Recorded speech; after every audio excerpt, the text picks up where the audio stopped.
राघवेंद्र, देखिए काउंटिंग रोकी गई है, सपा ने आपत्ति जताई है, सुभाषपा के 2 विधायकों के वोट पर आपत्ति जताई गई है, क्या है कारण?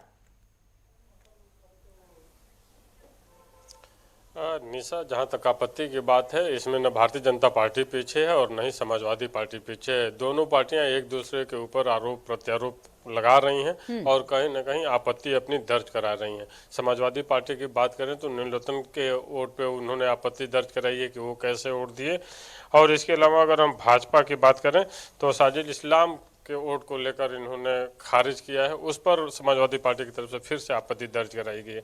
वैसे ही भारतीय जनता पार्टी ने जो सुभाषपा के 2 विधायक हैं जिन्होंने क्रॉस वोटिंग की संभावना व्यक्त की गई है, उनको लेकर आपत्ति दर्ज कराई है। इसीलिए निर्वाचन आयोग ने मतगणना को रोक दिया था। अब जब निर्वाचन आयोग की तरफ से परमिशन मिलेगी तो अभी कुछ देर में फिर से मतगणना काउंटिंग शुरू की जाएगी। तो सबके अपने अपने दावे आ रहे हैं सामने, जिसको जहां लग रहा है कि हाँ ये मत इनवैलिड हो जाए या इस पे रोक लग जाए, तो अपनी अपनी आपत्ति दर्ज करा रहे हैं। और कुछ देर की और बात है, 1 घंटे में सब कुछ सारे समीकरण सामने होंगे कि किसके झोली में कितनी जीत मिलती है।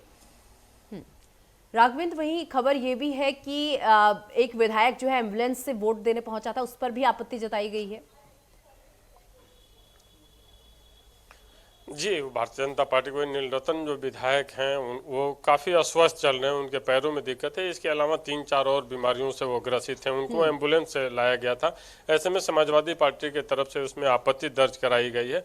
हालांकि कोई भी विधायक अगर अस्वस्थ है, वो एम्बुलेंस से आता है तो उसके वोट पर आपत्ति नहीं दर्ज करानी चाहिए, लेकिन समाजवादी पार्टी द्वारा आपत्ति दर्ज कराई गई है। अब देखना है कि निर्वाचन आयोग का क्या निर्णय होता है, क्योंकि आपत्तियां दोनों तरफ से दर्ज कराई जा रही हैं और अब निर्वाचन आयोग को निर्णय लेना है कि वो वोटों की गिनती जब करे तो किस वोट को इनवैलिड घोषित करता है और किसको वैलिड। राघवेंद्र, वहीं देखिए आज जो है एक शब्द बड़ा चर्चा का विषय बना है, अंतरात्मा जो है एक चर्चा का विषय इस वक्त बना हुआ है, क्योंकि जब जो क्रॉस वोटिंग कर रहे थे, जब इनसे पूछा गया तो उन्होंने कहा कि जो अंतरात्मा है जहां कहेगी वहां वोट डालेंगे।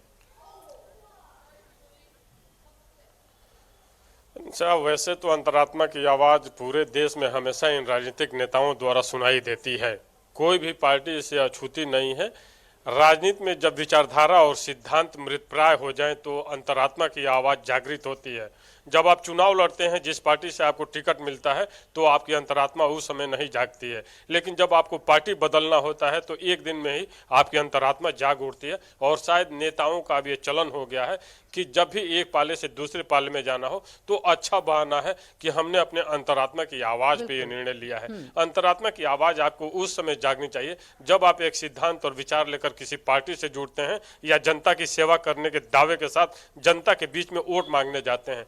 लेकिन जब इस तरह के चुनाव आते हैं, चाहे राज्यसभा के हों या एमएलसी विधान परिषद के हों, तो अक्सर जहां पे क्रॉस वोटिंग की बात आती है तो ये नेता अंतरात्मा की आवाज़ का बहाना लेकर बहुत सॉफ्ट कॉर्नर के साथ क्रॉस वोटिंग करते हुए दिखाई देते हैं। वही राघवेंद्र, बात कर ली जाए, देखिए अंतरात्मा को लेकर शिवपाल यादव ने भी तंज कसा है, क्या प्रतिक्रिया सामने आई है?